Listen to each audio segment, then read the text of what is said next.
why are we so uncomfortable selling and promoting and showing our work? So the first one, what's really interesting about the question is that I think that most people are actually very okay with sucking. I think they're very not okay with being judged for sucking. And so I think that at the onset, we have to redefine success as trying and not as succeeding, or at least getting whatever desired outcome there is. Because failure and success are salt and pepper. They're married. They're one leads to the next. And so the idea is we want to get as many failures out of the way as fast as possible. And so it's like we want to pay down that failure debt, again, as soon as we can. And so the very tactical thing that I would advise is think about we think, I don't want people to think that I'm a failure. It's actually not people. There's like two people that you hear their voice in your head. And so when you actually get really clear on whose voice is that, because I'll tell you a real world example. So for me, please. When I said this sounds ridiculous, but just to show you hopefully how ridiculous whatever you think sounds, I'll share one of mine.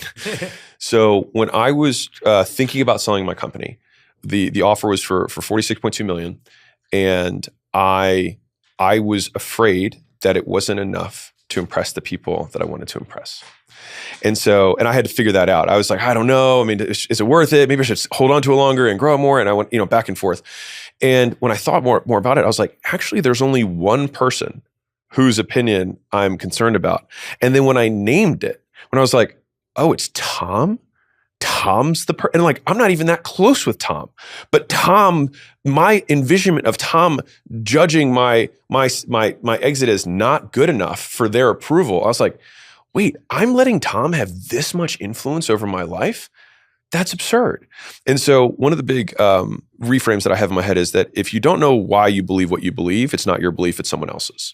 And so if you can't explain, like, why am I not doing this? If you can't actually explain it, it's because there's someone else's voice that is influencing you that you're not aware of. And so I try and name it. Yeah, the naming is the key part, because as soon as you see that, you're like, Tom? And you're like, screw Tom. You're like, I want to, it's like, is Tom's approval worth more than the dream that you want to pursue? And as soon as you get that, you're like, well, hell no. And then you move forward. And I can tell you just from the other side of this, and I want to be really clear. I understand how scary it is. It took me 6 months to quit my job. And I talked to my friend every single day saying, this is the day, this is the day, this is the day. And when I did finally quit my job, I drove across the country and I only called people from home when I was already halfway across. I didn't tell anyone I was leaving because I was so afraid of what they would say. So I say this as somebody who absolutely gets it. But I just want to tell you from the other side of it, it's, this is a Layla quote, not me, but fear is a mile wide and an inch deep. And so it looks like this vast ocean of like, I'm going to drown. But as soon as you take the first step, you're like, oh, this is a puddle. And there's a quote from Jocko Willink that I love that's recent, that's been top of mind for me, which is, besides death, all failure is psychological.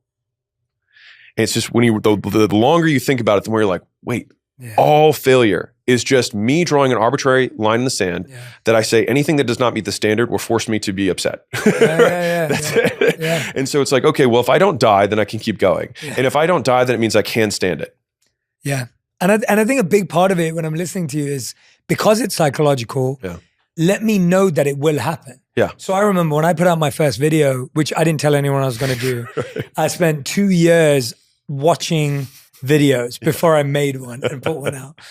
And when I put out my first video, I remember my friend saying to me, you talk too fast, the music is too loud, it's edited badly, cool. Like it wasn't received with praise. Now, I didn't think about that too much. Yeah. And now if I go back to advise someone, I'd say anticipate that. Yeah. Because if you anticipate it, then it's okay. Then it's inch deep. Yeah. Right? You're like, oh, okay. Well, yeah, they're probably going to tell me that the editing wasn't great or whatever. Yeah. But if I followed Alex's advice, maybe I have sent it to a couple of people, not friends, but people who actually know what they're doing. Yeah. I've got some insight. Yeah. I've studied it well enough, and maybe I'll avoid some of them, but guess what? I won't avoid all of them. No. There'll still be someone who criticizes the tone, what I'm wearing, how I look, whatever it is. And as soon as you know that, you go, oh, that's all it is. Someone's going to look at it and be like, yeah, I'm not sure. And it's like, oh, wait, their reaction doesn't change my reality. Yeah. Like their reaction will always be there. And I think what we're trying to do, going to your earlier point as well, is we're trying to avoid the reaction. Yeah. We want to create something that has no negative reaction. Right. And there is not a single person on planet Earth that has created a song, a movie, podcast, or whatever it may be that has had no negative reaction. So I have so many quick thoughts on this. Please. So number one is that if you do nothing, people will criticize you. If you do something, people will criticize you. So criticism is a fixed cost, period. Number two, it takes about 20 hours to become proficient in just about anything. You want to play guitar, like proficient in just about anything. It just takes people 10 years to get the first 20 hours. And that's a huge issue. The third is that when you're thinking about feedback is, one, not all feedback is created equal. You don't want to listen to the people who are closest to you. You want to listen to the people who are closest to your goals. And so listen to the people who are already at your goals, who already have achieved those goals, and listen to their feedback. Because I'll say, for example, for me, like if I mean, I rarely do, but if I post anything of me at the gym, the only people who comment are people who are smaller than me. No guy who is bigger than me ever has talked shit about, about my, my fitness stuff. And so to the same degree, anybody who's who's a real entrepreneur is going to be like, hell yeah, man, you got out there. Oh, of course you failed. I mean, obviously you failed, but that's okay, right? Everyone falls the first time, right? From the Matrix. And so expect failure. And I think that if you can play it out, there's a really wonderful Stoic frame around this, which is the frame of the veteran, which is if you were to imagine whatever bad experience occurs happening 1,000 times more in a row, how would you feel on the 1,000th time? And if that's how you're going to feel on the 1,000th time with the exact same condition, you might as well feel that way today. And there's just been a really, like if you're like, man, I hate traffic. It's like, okay, let's assume traffic is a constant and it happens for the next 1,000 days. You'd probably be like, well, it's just how it is. Totally. Right. And so this is just how it is. That's the feedback that you're going to get from the videos. And it's going to keep happening. And it's okay. Yeah. Your point just now of, the problem is it takes us 10 years to get the first 20 hours is so true. I know something that because people are often like that to me, like, Jay, how do you solve a problem? I'm like, if I think something's a big problem to solve or a skill to learn, I will cancel every evening plan this week and I will cancel my entire weekend.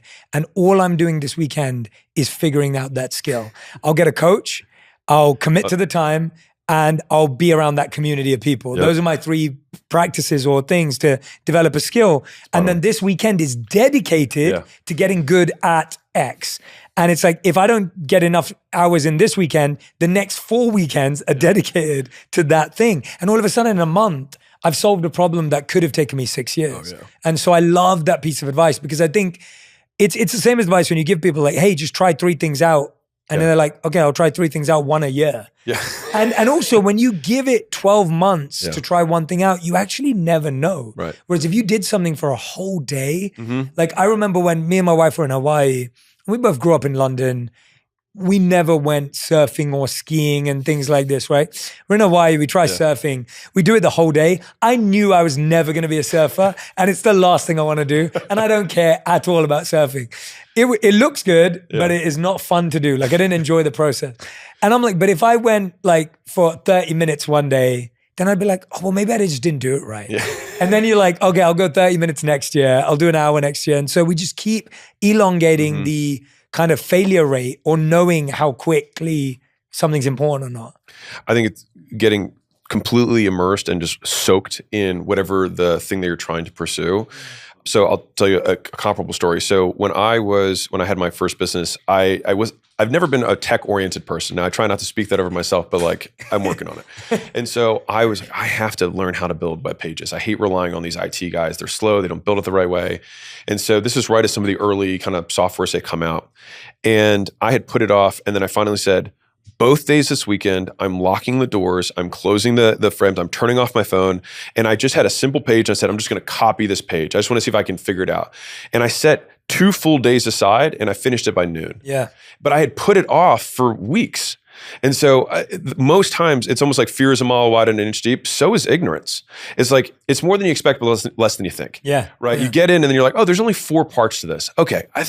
Now you want to wrap your arms around it. And I think that's why having these kind of longer, intense sessions where you kind of drink all of it up, because if you did multiple 30-minute sessions, for example, it's like, it'll take you the first 15 minutes to get back into, what did I just learn last time? And then it's very hard to make progress. And so I'm a massive advocate of full shutdown days. I mean, drink your coffee, get your good night's sleep, and then put your earplugs in and then like lock in. Yeah, absolutely.